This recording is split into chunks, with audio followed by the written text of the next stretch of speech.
It says, I'm 5 years old, and doing too many things. I don't want to. Mine struggles with Teams meetings and also running Adobe. You know how I did it in here when we have it? I tried it at home today and I did it with, I had the cost estimate stuff on my call with Klein Schmidt and Louise. And yeah, it was struggling. I thought my computer had like getting processors that were Sure. supposed Yeah, to, it's- and I'm like, what is going on? We're just really good at it.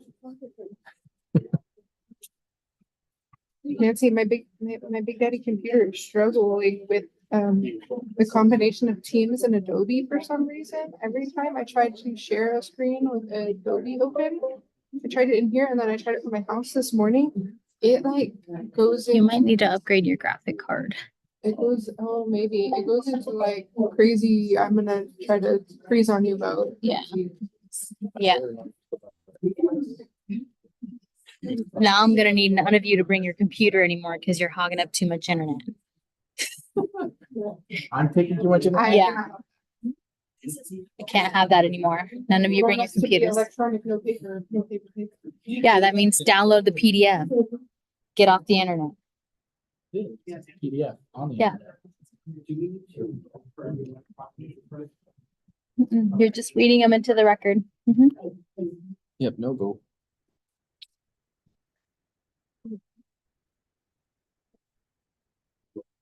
Okay, sounds good. All right, ladies and gentlemen, I call this meeting to order at 7 o'clock on Tuesday, May 7th, 2024. I call this meeting to order. And you know, please get a roll call. Counselor Funderburk. Counselor Duffloff. Here. Counselor Katie McMillan. Here. Counselor Wheeler. Here. Counselor Dennis McMillan. Here. Counselor Tenike. Mayor Sype. Please stand for the I pledge allegiance to the flag of the United States of America and to the republic for which it stands, one nation, under God, indivisible, with liberty and justice for all. Thank you. This time, council, we are looking to approve the agenda as it stands. Is there any additions or any comments about the agenda?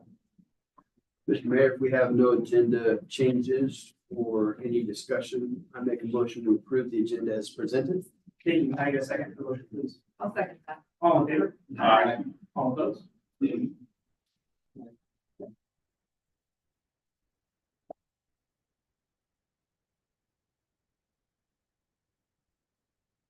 What's that? Am I voting for?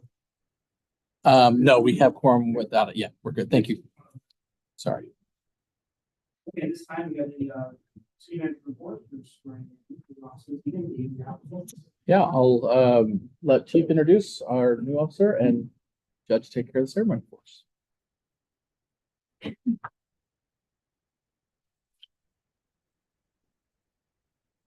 Evening, councilors, Mayor.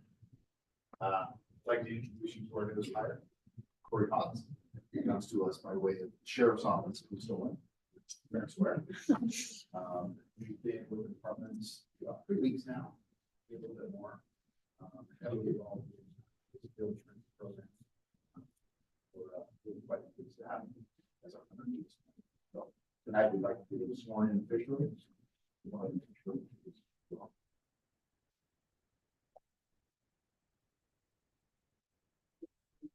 Family can see you enough.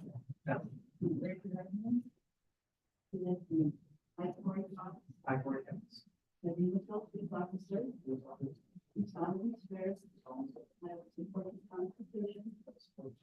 And laws of the United States of America. Constitution and laws of the state of Oregon. Constitution and law, so forth. The laws and ordinances of the city of Umatilla. Laws and ordinances, so And the rules and regulations and believe in the of the Umatilla Police Department. so And I will well and faithfully discharge the duties of the office to which I have been appointed which I have in and for the city of Umatilla, according to law and to the best of my ability. Thank you.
Feel free to say hi.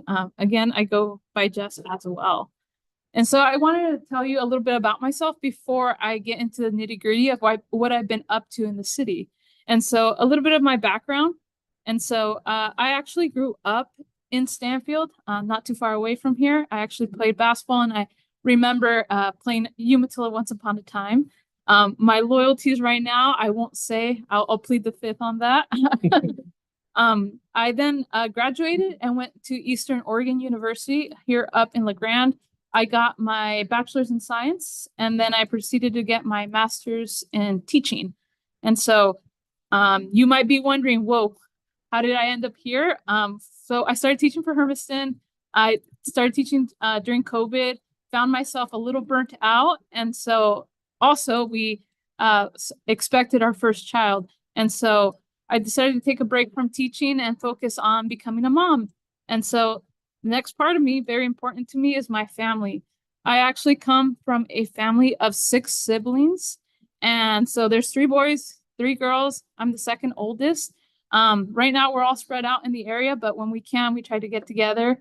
And as you can see, we're just growing. Half of us are married. A third of us have kids. And so I'm sure once upon a time, if I have to reintroduce myself, you'll see the picture has grown.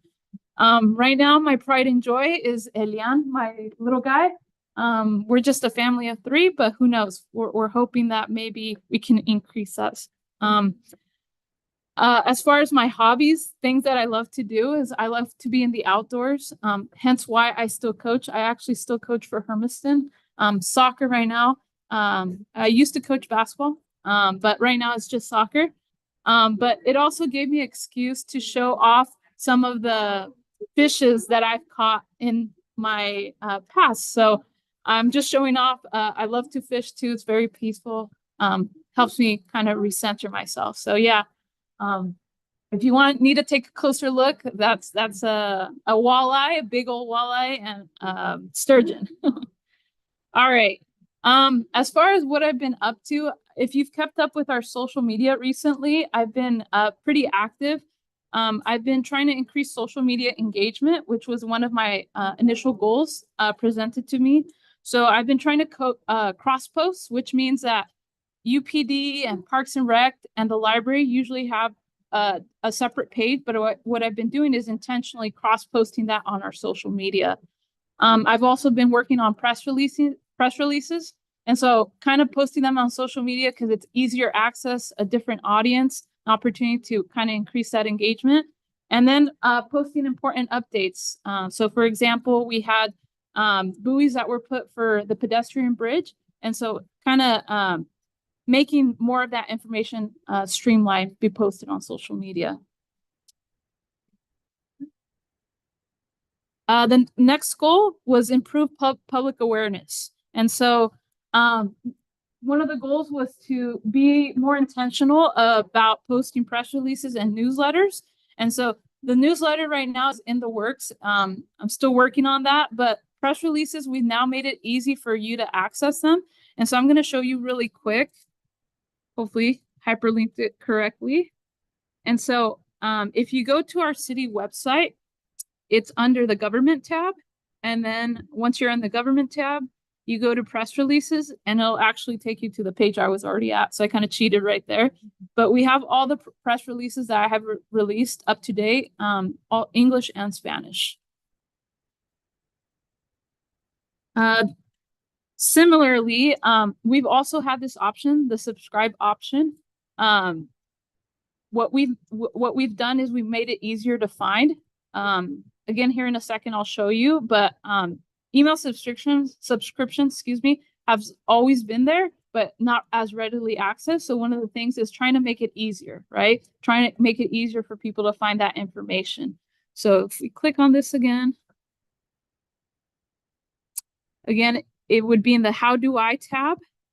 And then it's under Contact the City, subscribe. And right now, currently, we just have newsletter subscription and Rock the Locks. So if those were things that you would be interested, you could just check there, enter your email, and there's options to subscribe and unsubscribe, okay? Again, that's always been there, but we've kind of made it a little easier. Nancy has kind of taken me under her wing and kind of showed me a few things. So thanks goes to her because she's helped making my job easier in this transition time. And the third goal was enhance website accessibility, which kind of matched what I just showed you, right? Making it more easier, more user-friendly, things like that. We're also hoping to increase more residents to our website. And so, for example, tonight, I went ahead and posted the link to the agenda. And then if people wanted to actually watch it, they could use that link. And again, I used Facebook. Again, different audience, different target, but trying to get more people to be aware of what's going on in their city. There's still a lot of things that I'm working on as far as what my position entails. And so things like enhancing internal communication. So if the goal is to increase communication, more clarity to, the community, we want to do that internally as well. Also trying to incorporate the use of X, formerly known as Twitter, as well as using Snapchat. Again, the goal there is to hit different target audience. Also, I want to develop educational materials to help educate residents about important city issues, policies, and resources. And of course, since I'm bilingual, I want to do more Spanish outreach. And so still learning the position. I'm sure there's going to be hiccups along the way, but I was previously at the library. I was working part-time. And so I made the jump over here. And so I'm hoping to be an asset. And if you have any ideas or suggestions of goals you have for me, I am more than welcome to have those conversations with you all. All right, that concludes it. Thank you. Thank you.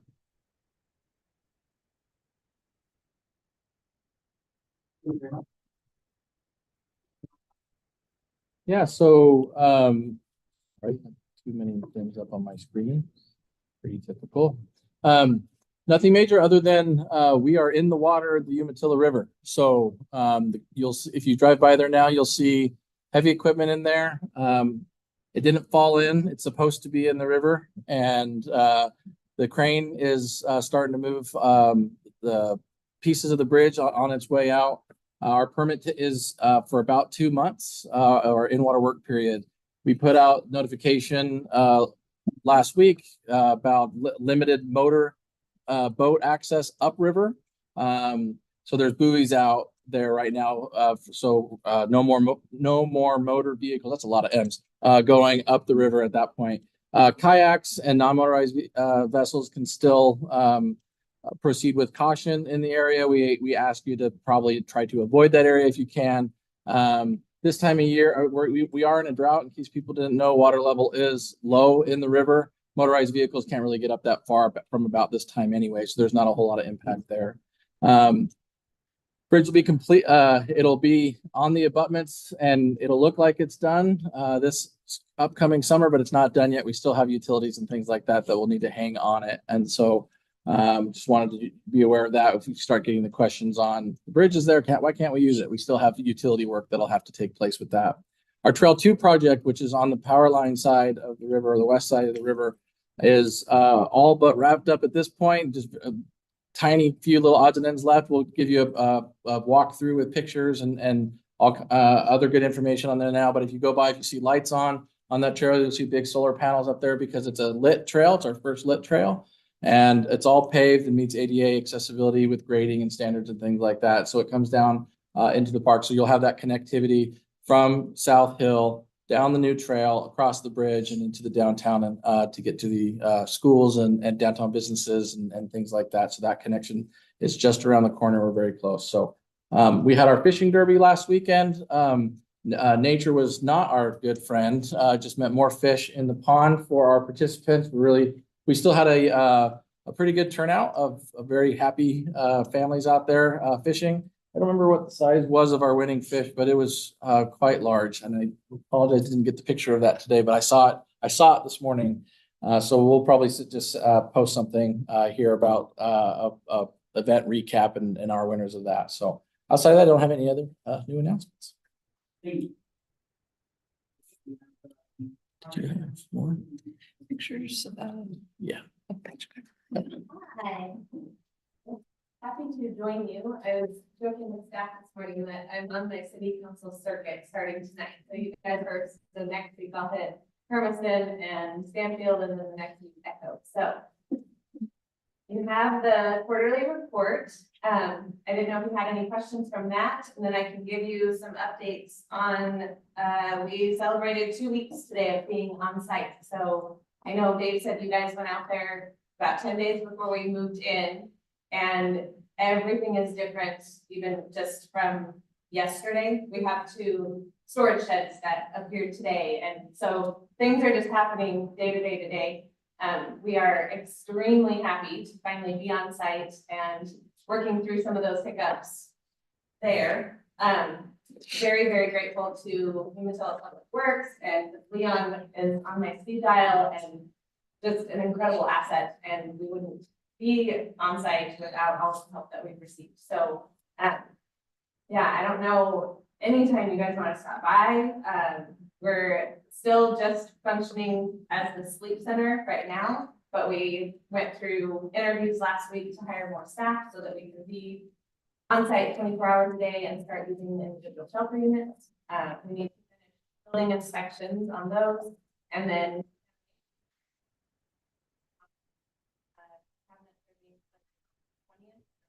and then that final inspection, and we'll get all of that set up. So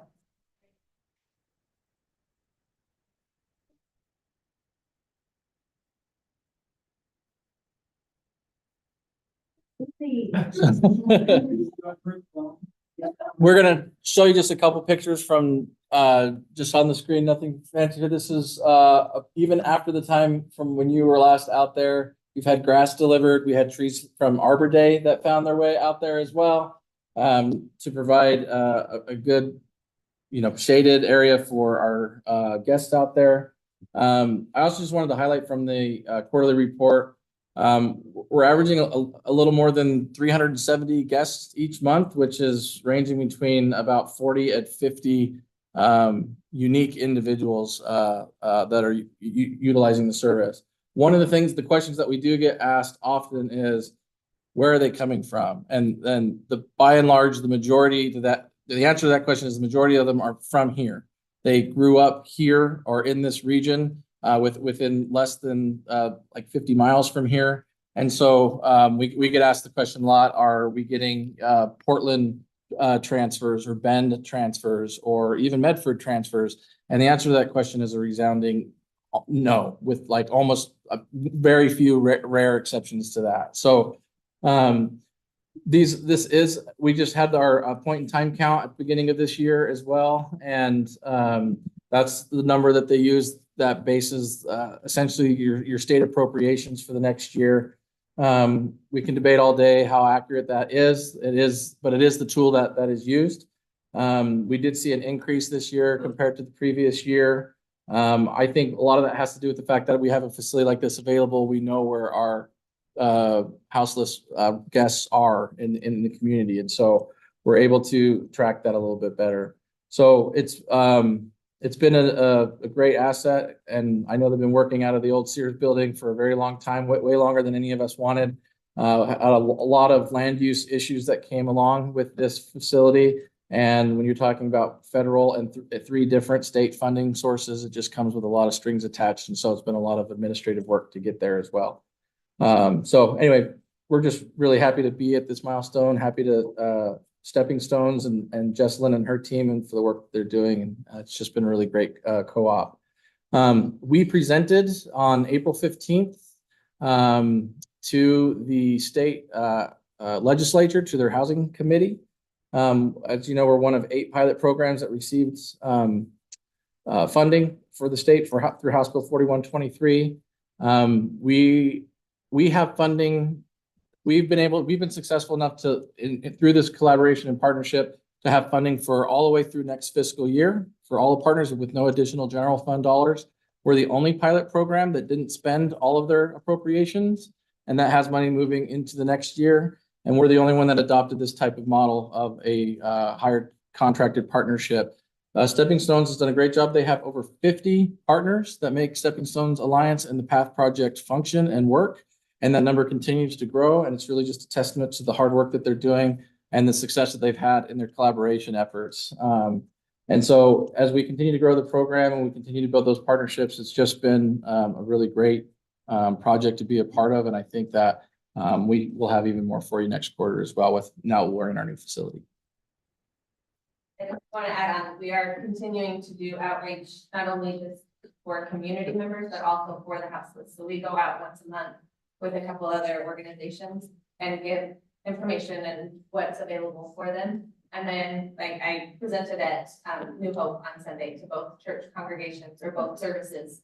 So we're continuing to do that outreach, as well as figuring out sustainability long-term and writing grants and just making sure we're here long-term and doing what we can to help. So by outreach, when you go to New Hope, was it for volunteers that we were looking for? Or- Yeah, we were sharing what we do, so everyone has an idea that we exist and what is available, and then also, yes, what our needs are. So volunteers, meals, donations, whatever they want to give or can give, but also just making sure that the community is aware that we exist.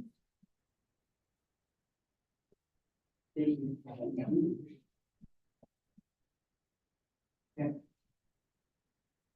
Moving on to 5.5, before 5.5, I should mention, May 15th is Police Officer Appreciation Day. So we're not going to council meeting, but appreciate you for really appreciate all the work you do and hope that a great moving on to our first proclamation for the Two Rivers Correctional Institution Employee Recognition. I have a full list of proclamations, so we'll go ahead and start now. Whereas the nation's correctional employees and employees of Two Rivers Correctional Institution have dedicated themselves to providing a safe, secure, and humane environment for those adults in custody housed throughout the nation's correctional systems. And whereas the Two Rivers Correctional Institution employees have committed to ensuring residents in the city of Winslow County, the state of Oregon, are safe from harm, and adults in custody and their care are secure within the CRCI facility. And whereas the employees of the Two Rivers Correctional Institution demonstrated their support of the city's efforts towards making the city a safer place to live. And whereas the city of Winslow recognizes that the employees of the Two Rivers Institutions have contributed many volunteer hours to our community, and whereas the residents of the city of Winslow declare their support for the correctional programs of Two Rivers Correctional Institution and the employees thereof. Whereas correctional officers are most deserving of our respect, for thanks, and highest praise, and men and women working in corrections make a difference in our community. Now therefore, I, Katie Forsyth, Mayor of the City of Matilda, do hereby proclaim the week of May 6th, 2024, and May 10th, 2024 as Two Rivers Correctional Institution with recognition in the City of Matilda. And with this thereof, I do set my hand on the 7th day of May, 2024, and conceal the City of Matilda. Okay, moving on to. Kaden. Can you speak into the mic, please? Yeah, more into it. Yes. Okay, got it. Thank you.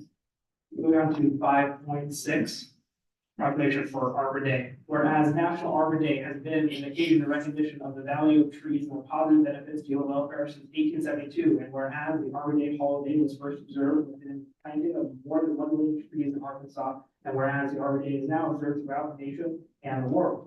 And whereas the trees are a significant resource providing benefits in terms of storms, water production, moderate temperatures, improving air quality, increased real estate values, energy savings, enhance economic vitality in business areas, wildlife habitat, and the attractiveness of our communities. And whereas trees, wherever they are planted, are a source of joy and spiritual enjoyment. And whereas City of Matilda in Oregon is known as Tree City USA, and whereas programs like Tree City USA and Arbor Day holiday are opportunities for us to plant and maintain trees for the future, and we are urged all citizens to plant and protect our community's trees.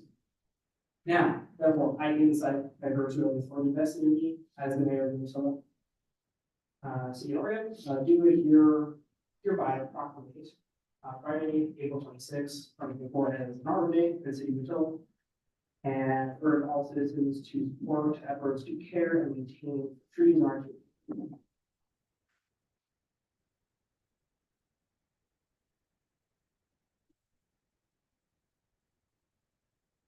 Okay, then proclamation 5.7, annual professional municipality clerks.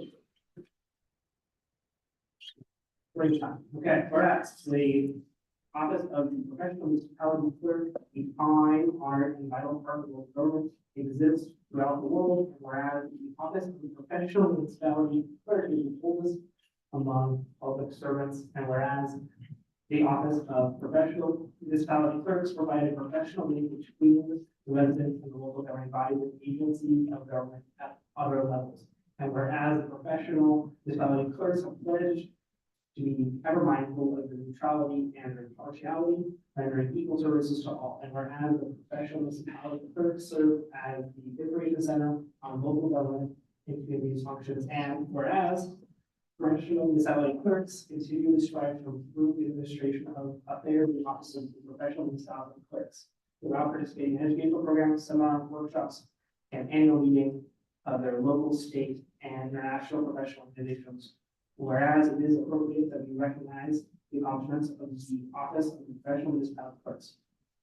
Now, therefore, I, Katie Forsyth, Mayor of the City of Matilda, recognize that the week of May 5th through 11th of 2024 as Professional Municipality Clerks Week, and further extend appreciation to our professional municipality recorder, Nancy Scannable, who is currently serving as the president of Oregon Association of Municipality Recorders, and to all professional municipality clerks for the vital services they perform and their exemplary dedication to the communities they represent. Okay. Moving on to 5.8, the community development department to sign annual report. Will be read. Yeah, thank you, everybody. Sorry I wasn't able to be there in person. To briefly run through the report. So the building department continues to be very busy as typical. I'm very happy to say that Carla is our new building permit technician. She's been in that role for about the last 5 months. If you haven't got the opportunity to come in, certainly if you have any building questions, don't hesitate to reach out.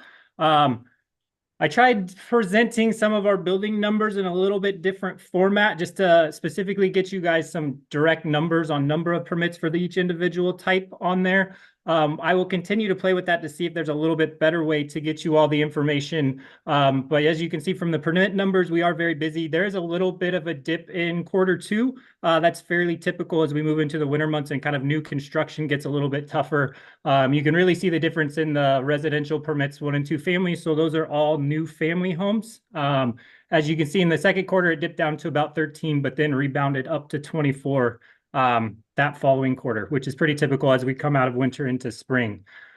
Similar to the building division, planning has remained very busy. I do think it'll be a little bit of a shift for staff this year.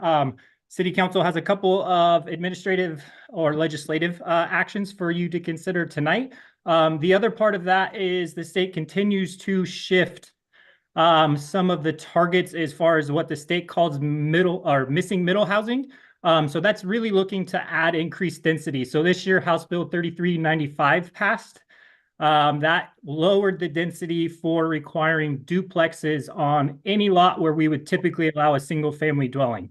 So we have a year until June of 25 to actually go through and get that updated. But we are expecting a few other specifically residential related tweaks in this upcoming legislative session. So that's something we'll continue to monitor very closely and something you'll likely be hearing from staff about a little bit more as we continue to move on. There's several pictures in there from the various developments around town. Both Ballard and McClanahan Summits continue with their development. You should see new homes up on the east side of Powerline probably within the next month or so, or at least starting some of those foundations. The Hospital District's building is moving right along with everything completely flamed in. And then the scale of construction and the pace up on Powerline Road for the data centers is truly impressive. Project Path will probably be the one project you continue to get to hear from all the departments on at the city, just because that is probably the one project that has really touched probably all the departments. Certainly as we move into operations, Marcella primarily, but certainly Dave and myself will continue to help support the actual Path Advisory Committee and kind of to continue to provide those back-end administrative supports for the meeting coordinations and some of those other functions. Certainly happy to answer any questions you have, although it is a little difficult to hear at times. Council, any questions at this time? No. No. Great job, Brandon. Keep it up. Good work. Thank you. All right. Is that all we have for that one? Yeah. Okay, awesome. Moving on to public comments. Chief, who do we have? This time of day.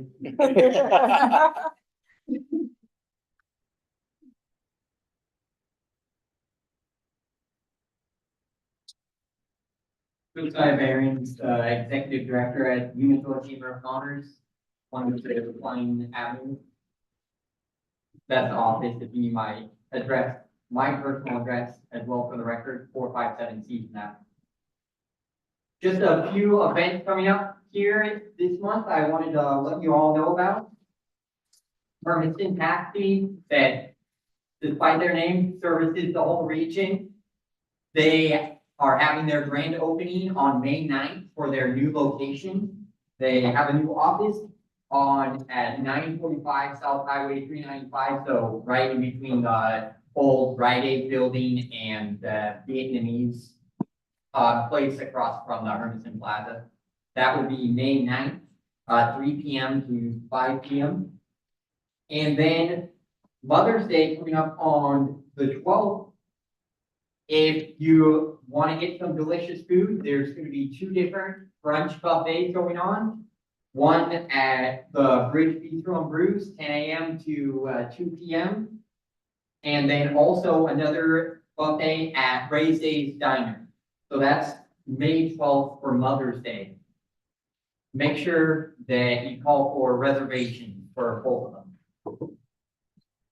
And then another is, it's interesting you mentioned, I hadn't remembered about Police Appreciation Day, but it's great that this year's Distinguished Citizens Award Banquet lands on Police Officer Appreciation Day, because we're glad to be having the Umatilla PD joining us again this year to present awards, as well as the Umatilla School District will be presenting their Bridge Builder Awards.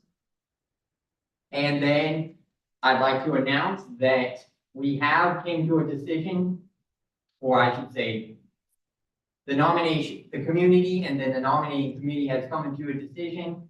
And the business of the year this year has been chosen as Old Nick's Restaurant. And the citizen of the year is Randy Derrick.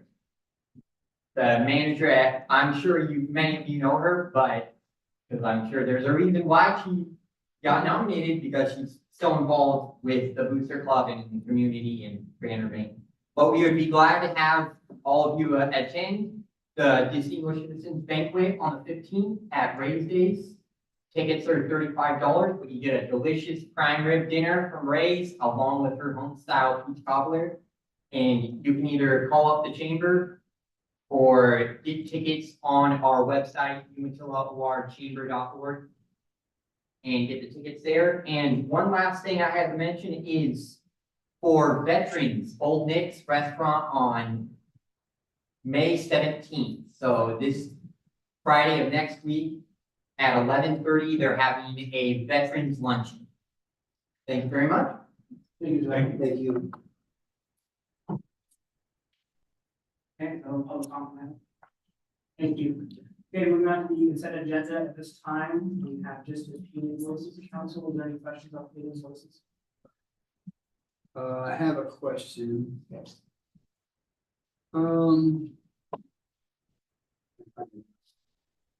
Geez. Yes, couple pages.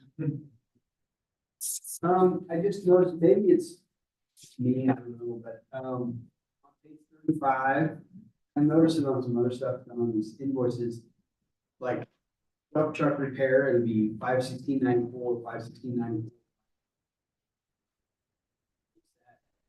Split between various departments, so the repair is the total, Okay. but it's just coding it between the various public works departments. I just seen it multiple times, I'm like, okay. Sometimes they're working in parks, sometimes they're in water, sometimes in the street, so we try to balance it out. I get it. Yeah. Perfect. That's the only question I have. Thank you. Any other questions, council? And this time, we're looking for a motion to approve the state invoices at this time. Mr. Mayor, I make a motion that we approve the paid invoices as presented. Thank you for your motion. I get a second. Motion, please. I'll second that. All in favor? Aye. All opposed? Moving on to public hearing, 8.1.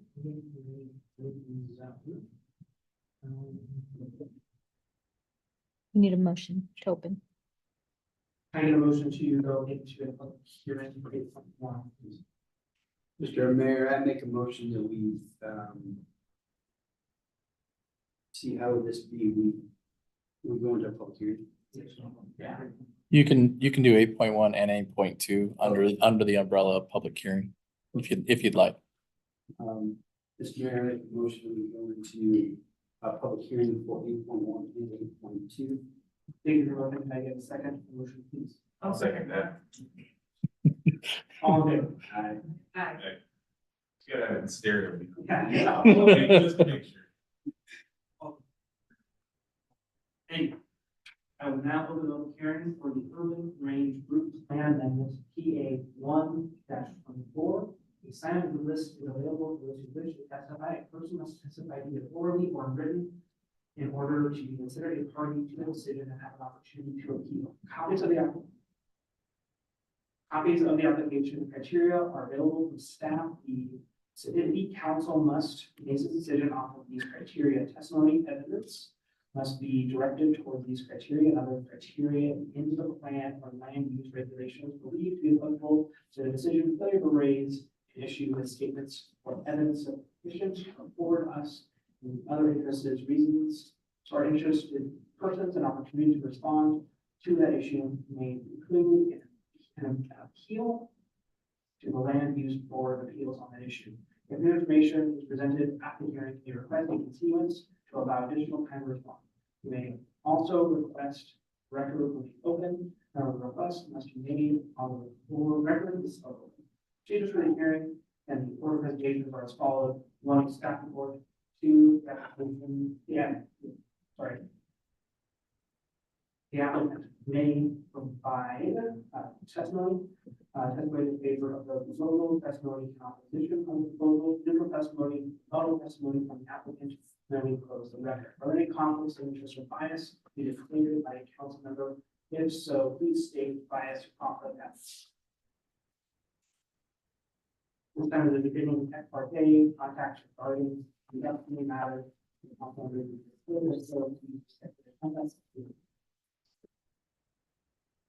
Example, in the All right, I turn this over to Jacob. Thank you, Mayor Syed. This application was one that we received from a developer up in the Tri-Cities who's recently purchased these 6 lots. If you wanted to turn to page 110 in your packet, and if Nancy could pull it up, that would be very wonderful. These 6 lots are just east of the Church of Jesus Christ of Latter-day Saints. And as you're coming in on Madison, on South Hill, you'll see them in between the church and Madison. You'll see those lots there that kind of run along the church's extent. So these were purchased just about 6 months ago. The applicant wants to rezone them from R1 into R2, which is a less restrictive zoning. This is something that we have had precedent for. Monte Vista, that 330 acres, that was all R1, and just 2.5, 3 years ago was rezoned to R2. So in this area, we have seen precedent for this. For both of these applications, there's a lot of nitty gritty that we can get into if we need to, but for the most part, I'm going to keep it at the 10,000 foot level for us. And if we need to, we can drill down. Our planning commission did meet on the 26th, April 26th, and they recommended approval of this application, just for your knowledge. But it is your decision here as the council. So one of the first things our code discusses is that we need to make sure that we're not taking land from a group of land that is needed. So if we need a lot of R1 single family zoning, it would be silly to be taking R1 and placing it into R2. Fortunately for the city, from our 2019 housing needs analysis, so it is a little bit outdated and you'll see a new one coming soon. But from that study, we had a surplus of 873 acres in our R1, and we had a surplus of 182 acres in our R2. So we're in the surplus. What we're doing is just taking 1.37 acres of surplus from R1 and moving it over to a less restrictive zoning into R2. So essentially, we're going to move it from 873 surplus to 871 surplus, and then from 182 surplus to 183 surplus. So for as far as our code goes, we're not in any trouble there. That's essentially what the city of Umatilla's code requires, is to make sure that we've got our bases covered there. Another thing that we're required to do is to make sure that the traffic impacts aren't too much for this more dense or potentially more dense type of development. Again, there's no development proposed at this time, it's just a rezone, but with the R2 zone, there is a possibility of more dense units going in there. And so with that, we have the applicant submit their traffic, not a traffic impact analysis, but a trip generation study. So they hired a traffic engineer to look at this and determine how many trips are these 6 lots going to create if they stay R1 and are built out as R1? And then how many trips are these going to take or make if they become R2 and are built out at the highest density of R2? And the difference there is 11 trips. So we go from 81 trips. Sorry, I'm talking too fast, not flipping fast enough. 76 to 87. There we go. Perfect. Yep. 76 to 87, which is still under our average daily trip trigger of 250 for a full-blown traffic impact analysis, which we recently saw with the school district. So we're under that daily trip trigger. We're only increasing by 11. And so this is definitely something that is within our code and a very reasonable ask. In addition to that, we did receive comment from ODOT they wanted to make sure that the proportionate share was taken care of. Which in this case, it would be, it's only an 11 trip difference. And so there's really not too much proportionate share that can be assigned there. In addition to that, we did have also a watchdog group from Portland. It's called the Fair Housing Oregon. They're very interested in making sure that housing changes are done fairly. And so they requested our staff report, which always makes city staff a little nervous, me being city staff. And I sent it over and we received no response, which is wonderful. We love to not receive responses from those watchdog groups. So we're in the clear there. So staff recommends following planning commission's approval. Oh, sorry. Staff recommends following planning commission's approval of this application, and that is my staff report. I do have one question. Yes. I want, if this is out of the, if you will, in regards to this public hearing, totally let me know what's worded. It's single family into medium density. Yes. I know that McFarland in that area kind of becomes narrow. Is there concern about parking on the road? Or would there be like parking in the like property? So unfortunately, there has not been any development proposed at this time. They've talked about doing, and this can't be a part of the record officially, they've talked about townhouses. And they've talked about having individual garages and having their driveways be wide enough to fit 3 cars because they didn't want to park on the street. So they have addressed staff concerns there, but again, that is separate from this, but, yes. I appreciate it. Thank you. So what is considered medium density?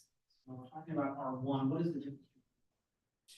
Yeah, yes. So R1 is 7,000 square feet. That is the lowest it can, or the smallest it can be. R2, you can get down to 5,000 square feet for a detached house. For a townhouse in R2, you can get down to 3,000 square feet, which with an attached wall. So each lot would have a shared wall, but each lot would only be 3,000. And that's what you see for those townhomes back there on Dean. If there's any more details in R2, I mean, we can drill down a little bit further. Yeah. The zoning has changed to R2. Can, say these guys bail out someday, can it still be used for single, the R1 use? Well, that's the nice thing about our R2, is it's so flexible that it allows, yeah, you can build a 12,000 square foot house on a 15,000 square foot lot in an R2 zone. It's just, R1 is more restrictive, R2 is, yes, you can do that, plus all of this. Okay. And okay. Moving on to the applicant testimony, the applicant present. They were not at planning commission, I don't see them today. Is there any testimony in favor of the proposal? Is there any testimony in opposition of the proposal? Any neutral testimony? Stay here in line. Okay. Rebuttal testimony, from the applicant. And then we will close the record this time. Council, we vote on that. Yes, Close please. the record. Yep. We vote on Yes. Yes. it. Council, this time we're looking for to approve the. No, No.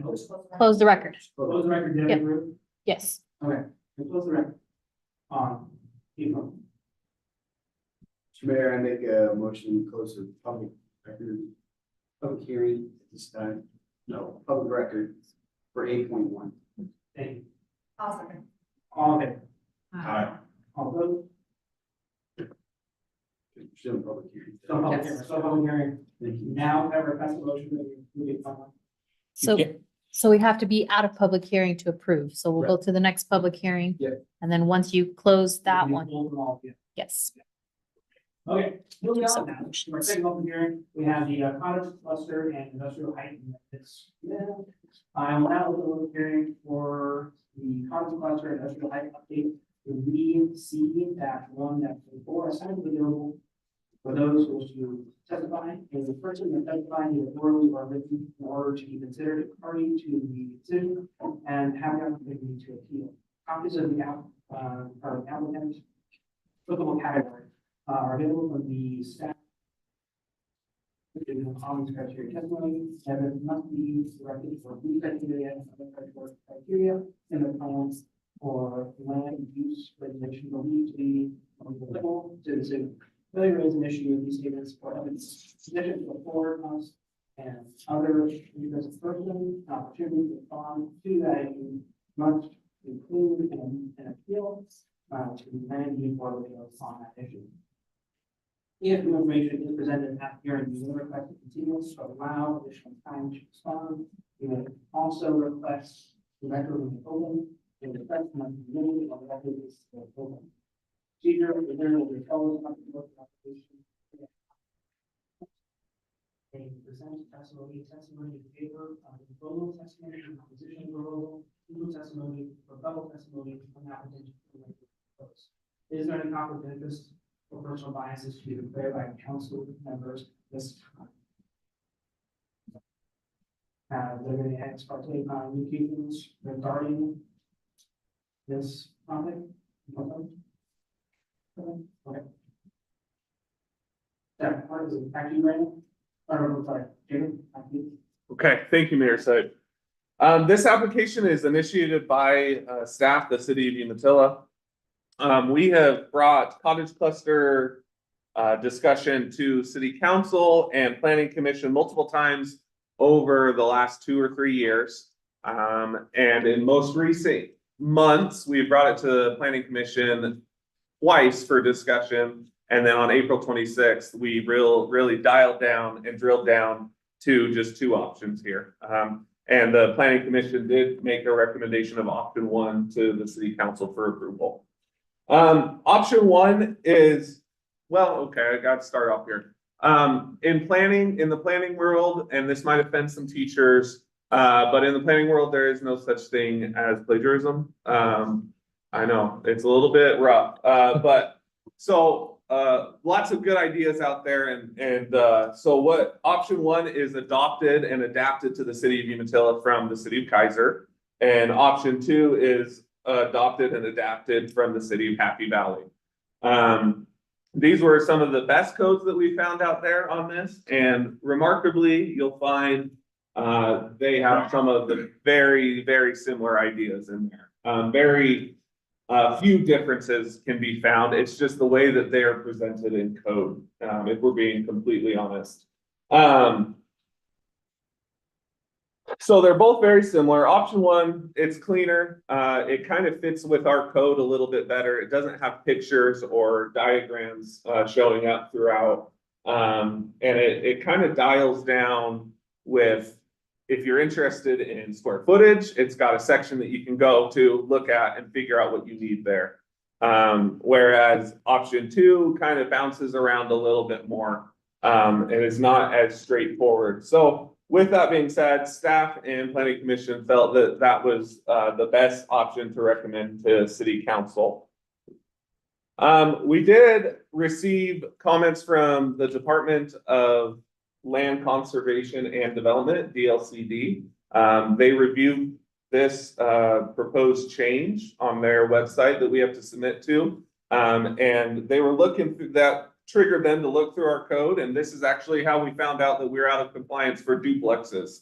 You're gonna see within the next couple of months a change where we're gonna have to actually start allowing duplexes in all zones, single family, medium density, it doesn't matter. The state of Oregon with the newest House bill changed from 10, it used to be that 10,000 and above, you had to allow duplexes, and now it's 2,500 and above, you have to allow duplexes. So you'll see that. But I preface that saying, same thing with cottage clusters, but at 10,000. And we all know that we're growing and coming to 10,000. And so part of the reason we want to get this in the books and get it going is, rather than a mad dash when we hit 10,000 to figure it out, let's get it under our belt now and get things figured out going and get it going there. So that's part of the reason we're bringing it to you.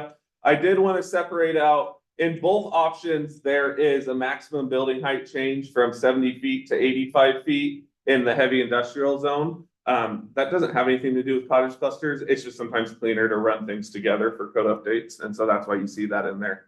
But that doesn't change in between the 2 options. Thank you for clarifying that, because I Yeah, think yeah. cottage stayed. Yeah, yeah. Planning commission called us on that too, so that, yeah, they're totally separate, it doesn't make sense that, yeah, you gotta look at them as two separate actions there. But no, yeah, they would not be able to be 85 feet tall, that'd be some crazy cottages. So, yeah, staff recommends, approval of option one, and along with the recommendation of the planning commission, and I'd be happy to answer any questions that you guys have. Yeah, so we're increasing height. Does that mean why we're changing this, or is there other reasons as well? So just height. So are we talking about the height of the cottage cluster park? I'm sorry, really, just for height. No. Are we increasing the height? Why are we increasing the height? Is this something that, you know, we want to do as a city, or is like industry pressing us, they want this? So industry, yeah, there is some precedent for industry. There's some new designs that are coming in, and it would make sense for the city to be able to have a higher industrial height for some industries. Yeah. So is there any concern with like potential fire issues, like we communicated with them, we increase the height, and this can be potentially fight a fire at some of these increased heights? So I've spoken with Chief Grant and and they were part of this when we increased the height 3 or 4 years ago when we went from 55 feet to 75 feet.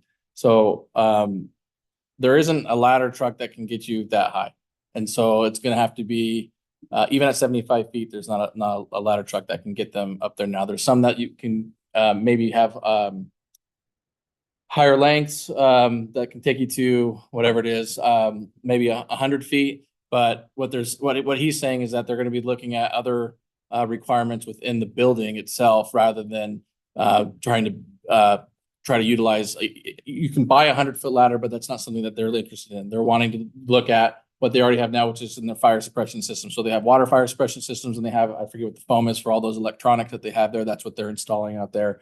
And then making sure that they have the correct evacuation protocols in place as state fire marshal certification requirements. You can put that into the actual building requirements of the buildings as they come in. And so now that we've got that certification and we have that ability to look at it moving forward, there's better options on the front end rather than on the equipment side. That being said, there's need for equipment, and we've talked about that a lot, particularly in the last 3 months, about what our options might be there. One of the things with an industrial building here that's going to be this size or 85 feet or whatever would be there, that's going to be our opportunity to negotiate during the enterprise zone negotiation agreements for equipment or opportunities there in order to meet that. And we can put into a condition of approval of it being built.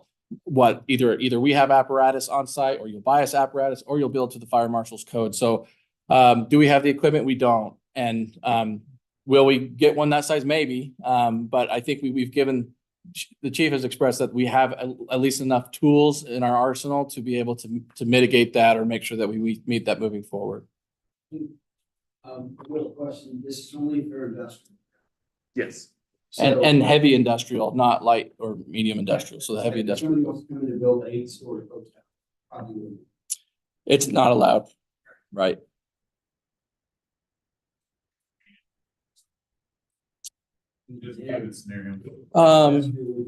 There might be an exemption for a grain elevator, perhaps. I don't know the answer to that question, but. Yeah, I'd have to dig into code. I don't have an answer off the top of my head there. Yeah, really tall. Okay. Any other questions, council, this time? No. Is that your staff report? That is, yes. Is there any testimony from the applicant?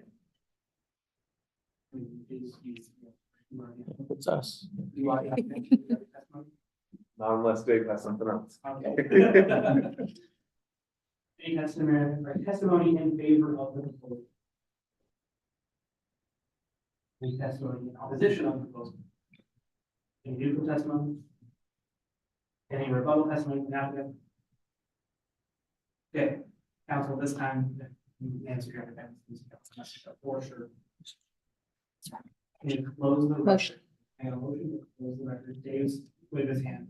Yeah, so what we want to do here, because we have a two-step process, so we'll want a motion to close this record for 8-2. And before you get out of public hearing, you want to make a motion to either accept the recommendation or something else from the planning commission, whatever you want to do on that vote. And then after that vote's done, then you'll need a motion to close the public hearing.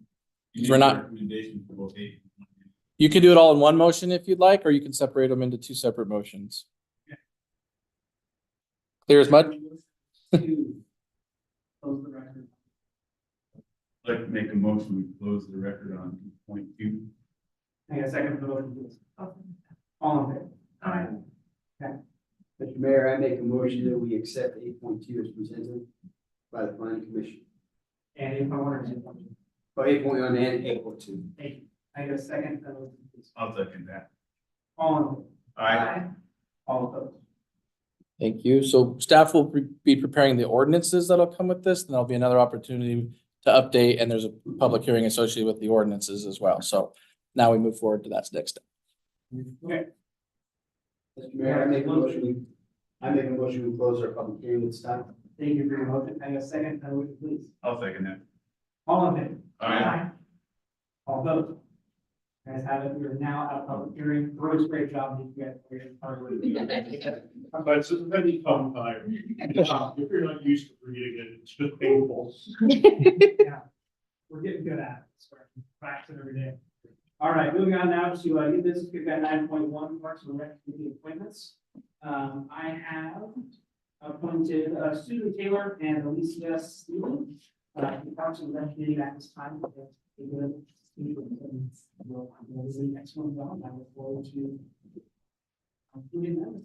Choose with me. Mr. Mayor, I make a motion to confirm the appointments of those two to the recreation committee. Thank you. I get a second for motion, please. I'll second that. All in favor? Aye. All opposed? You guys have it. Thank you to all who are here every time and helping out with the Parks and Rec.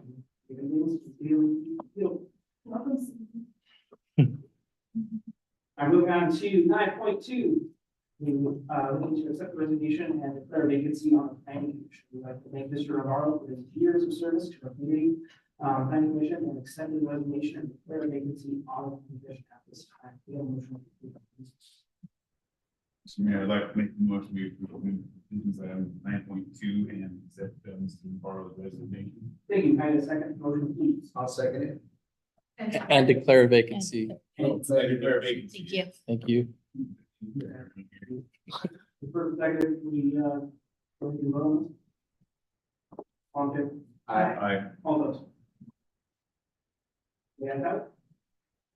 Moving on to 9.3 resolution 30/2024, resolution that authorizes the finance administrative service director to complete the sign application for a public works loan from business Oregon's infrastructure finance authority to fund to apply the city of Umatilla intake to pipeline protection project.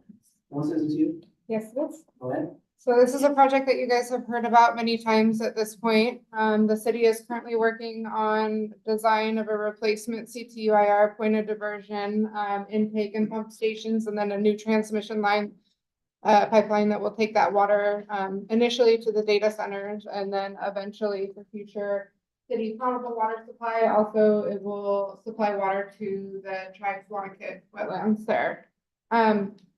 Council had already authorized us to seek design funding for this project. As we're finalizing design, we're moving into the construction phase.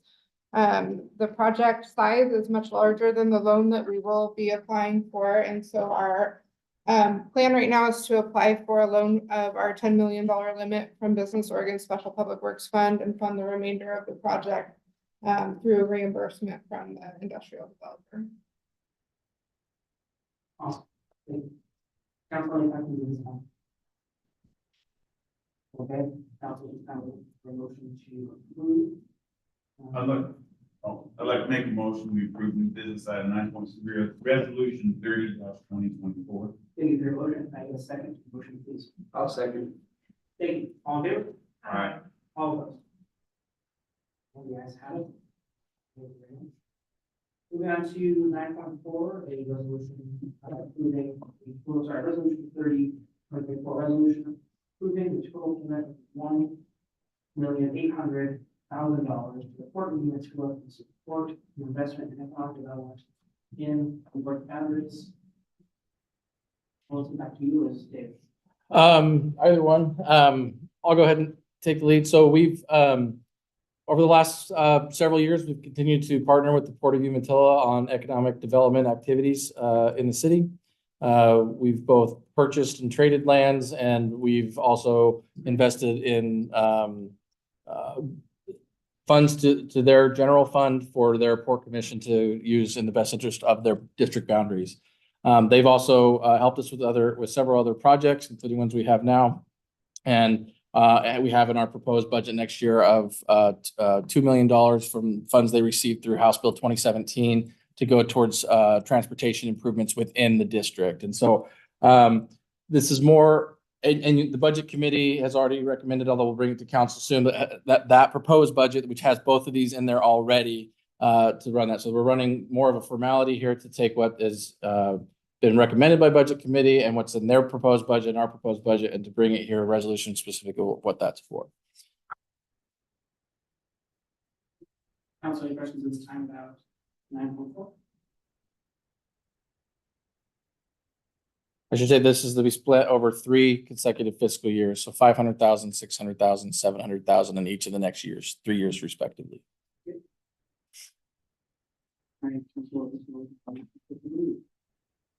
Mayor, I make a motion we approve 9.4 resolution 31-2024. Thank you. Can I get a second to that motion, please? I'll second that. All in favor? Aye. All opposed? Can I have that? Thank you.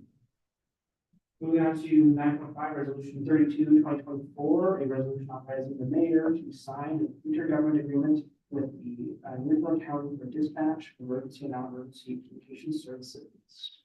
Thank you. So this is actually, the agreement is for the fiscal year we're in now. So from July 1 of 23 through this upcoming June. There were, for the last several months, lots of discussions, communication on dispatch agreement. And as we got the updated agreement, some of the dollars weren't based upon the previous, the agreement prior to this one. So we went back and forth and we finally got the updated agreement with updated funds. Other than really the dollars and the dates, this looks very much like the agreement that we were under before. So we've been operating off of good faith over the last 10 months in the anticipation that we get this done.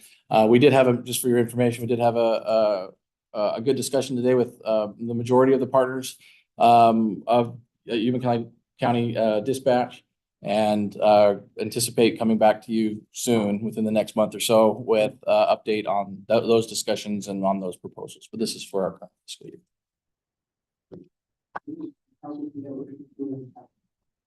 I'd like to make a motion to approve new business item 9.5, resolution 32-2024. Thank you. Can I get a second to the motion, please? I'll second. All in favor? Aye. All opposed? You guys have it. Thank you. Moving on to 9.6, resolution 53-24, resolution authorizing the city manager to sign the governmental agreement with the city council for mutual command and distribution of community development block grants for the purpose of responding to emergencies. Yeah, so during the COVID pandemic, there were funds from the feds and the state that were going out to support, in this case, businesses in our area, in our region. And the city of Pendleton was determined to be the run to, as the not only as the county seat, but it was for the unincorporated businesses and incorporated, meaning city businesses as well. So Pendleton, due to its geographic location, and they had the bandwidth, they jumped on board to take lead. So we're talking about $150,000 that came through those COVID dollars. That program is coming to a sunset, and the city of Pendleton is doing some house cleaning. They found out that we never actually got these IGAs with all the cities and the county. And so this is for an approval of work that was done, is all but completed at this point. But they need these resolutions passed by each municipality and the county prior to final reimbursement. They're hoping to get in the next couple of months. So the funds have all gone out. 150,000 went to all the businesses, including city of Umatilla panel, in fact, every city, within the county. Council this time, get the grants. Okay, council looking for to approve that. Mr. Mayor, I make a motion we approve new business 9.6 resolution 5324. Thank you for your motion. I get a second for it, please. I'll second it. All in favor? Aye. All those. You guys have it. Moving on to public comment, Chief, anyone new? All right. Never know, pretty lively.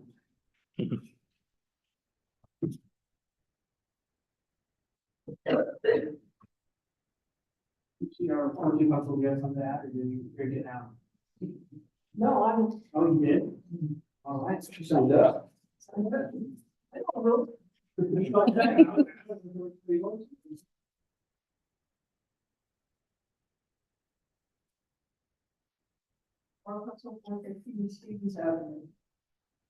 First of all, I continue to thank you for your commitment and your interest in helping serve the city of Umatilla and our community.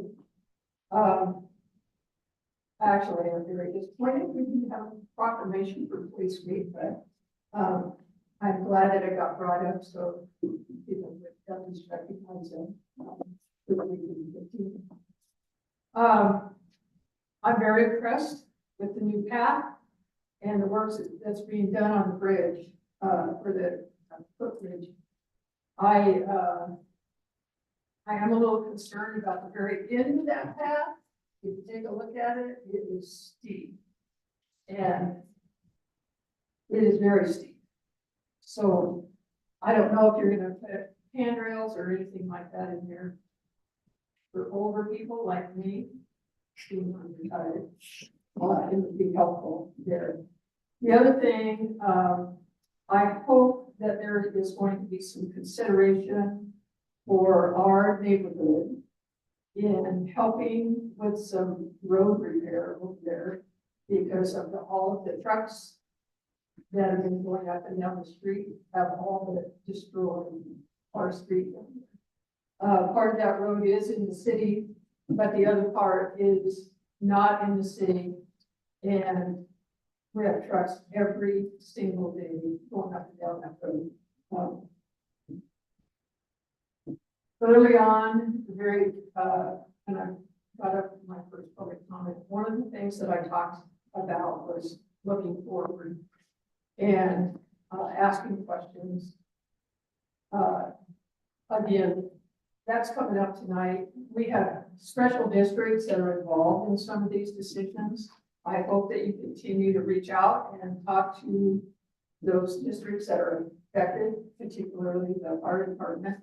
As a board member on that department, for that department, I hope that the open communication still remains because it does directly affect our response and our capabilities.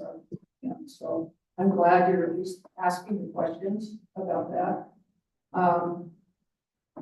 As a member of the hospital district, I just want you to know that we're on track for our new clinic to be open. As we get closer, we will be sending out invitations for people to come down and tour and things like that. Thank you. Thank you. Any other phone call at this time? Thank you. Okay, this time it's the mayor's message. I want to give a shout out to once again, May 15th, with proclamations. For sure, and I want to say thank you again for Mayor's respecting and serving and the best our communities and very much appreciated. Thanks again to our community conflict call tonight. Sorry once again, we used to make an agenda item. I don't know why, especially on the permanent. It was great. So appreciate it so much. And again, former Chief Officer, thank you for your input and your continued support. We appreciate it. Thank you. That's all I have. I'm going to go ahead and go down the line. I'm starting with Darren or Councilmember. I had a couple things. Yes, Corrections Week, big week, obviously, been a part of that for a few years now. And this week it's really nice, and we need to recognize that because it's a tough job, and a lot of people don't understand that. The mental toll it takes on people and the understanding it takes to do that job, especially in the ever-changing world that we have right now. Not only in the police realm, but in corrections as well, just people in general. It's a difficult profession, and it's nice to be recognized. At least that 1 week a year, we should see it every day. It's that. So, second thing is distinguished banquet. That's awesome. Great recipients. That's amazing. Those are very, very, that was great. I'm glad that people actually filled out the form and put in the application, because again, you know, sometimes we don't get those applications in. So it's nice that people have pushed up. And with that community engagement, it's huge right now. To see people put in for these commissions and be part of Parks and Rec and want to be a part of these committees, that's fantastic. Because I remember back in the day, we would go months without having it filled up. We would go, planning commission would be vacant. So it would be a struggle. I love to see engagement. That's fantastic. New communication person, that's fantastic. Welcome. That's always been kind of our Achilles heel. I've seen it all growing and growing and growing, and it's difficult to go that way. So welcome aboard. That's fantastic. So that's about all I have. Thank you very much. I appreciate it. Yeah, and I want to say welcome to the team, Jasenia. I've seen a difference. I mean, it was nice before, but I can definitely see a lot more going on Facebook and different things like that. So we appreciate that. We appreciate you. And I know it's still kind of in the middle, and it's just going to get better from there. So I appreciate you. And then welcome, Susan. Welcome. You don't know what you got yourself into, but thank you for coming, and thank you, Molly, for coming. I mean, you know, all these years you put into this community, you don't have to keep a bunch of people don't want to, but I know how much you love this community, and we just appreciate seeing you here all the time. So thank you so much for still being involved. I did have a quick question. Is it the West irrigation or is it Westland irrigation? There's West Extension, and then there's Westland. West So Extension. all the neighbors have recently received a letter, and I know that obviously that's private property, fully department with it. But in their letter, it said no walking, no jogging, no horseback riding, no driving on that road ever whatsoever. When I saw that letter, it triggered me to think, I see people walk on that all the time. So it kind of sounds like they're going to start buckling down or maybe having, I don't know if they'll do signage or what they're going to do out there. My question to the city is, I know that we're doing a lot with the trail leading up to the walking bridge. What's kind of the further outlook to get on the other side of the power line for there to be trails for people to continue to walk on? It's a really great question. So our Trails Master Plan has us, actually part of it identifies partnership with West Extension Irrigation District of using some of that as for some trail area. But McClanahan Estates has within their conditions of approval to build a trail on the backside of their end, just above the canal, and also to build a park. So there'll be both, I don't believe that is triggered until either phase 5 or phase 6. We'd have to go back and look, but so they those will come eventually. The power line road improvements will widen the bridge that crosses the canal. We don't know what that'll look like yet, probably some kind of box culvert, but it'll get about 50% wider than it is now. And that will then connect to the trails on the east side, but then allow us to have a better or safer area to be there on to the west side. As far as the west side of power line, that's really the connection. It'll go from McClanahan on that back area, eventually to West Extension. And then we'll come and connect to those trails on the east side. Then then it follows the river. You have the option to either cross the bridge, pedestrian bridge, or to continue along the river, and then it'll take you underneath Umatilla Bridge to the old train truss, and then because we own that as our trail, then that'll take you all the way west to Irrigan. And so the Umatilla County River Master Trail takes you from Irrigan all the way down that path across the trail, and then all the way to Echo. And they just got funding for, I believe it was $3 million towards that project. And so, and they're starting on the east side of the Umatilla River. So it's kind of, it does all connect, but from the west side of South Hill, it's gonna take, it'll take you along that west extension canal. Now, and they signed off on that area of the trail. We just don't have those formal agreements in place.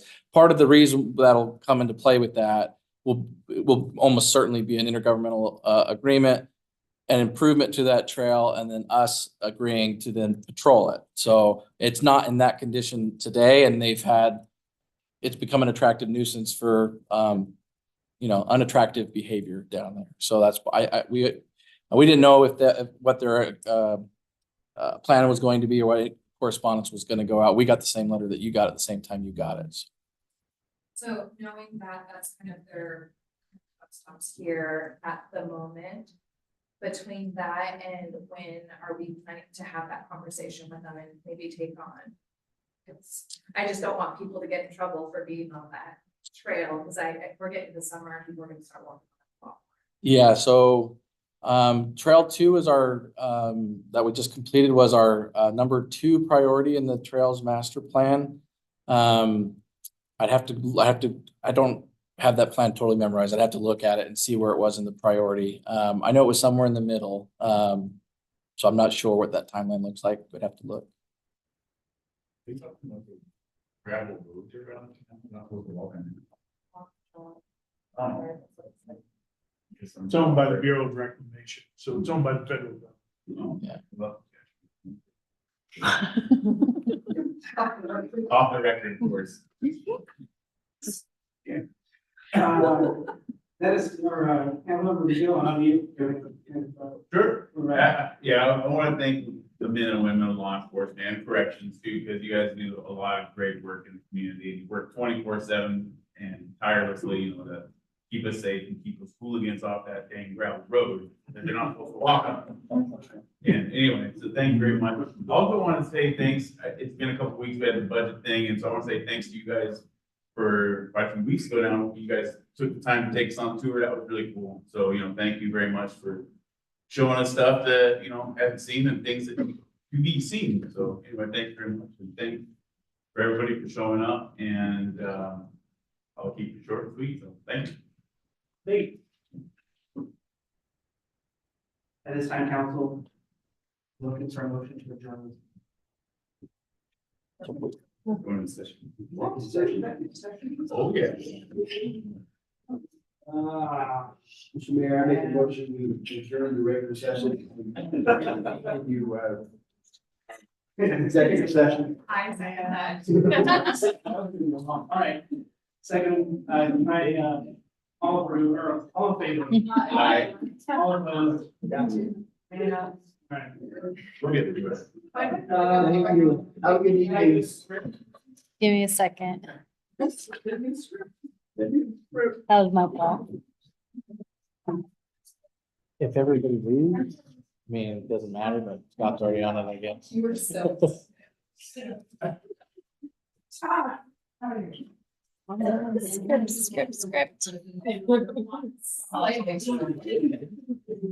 Oh my gosh. Oh, she lives in- And Hermiston, because As soon as I asked him, like, I know the answer to this question.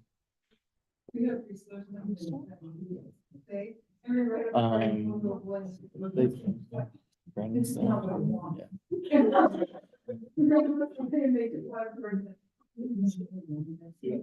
I was hoping. No, you're good. Thanks, Scott. Order, what do you want to buy this one? And just talking about. Who snuck that in there? Why? This meeting.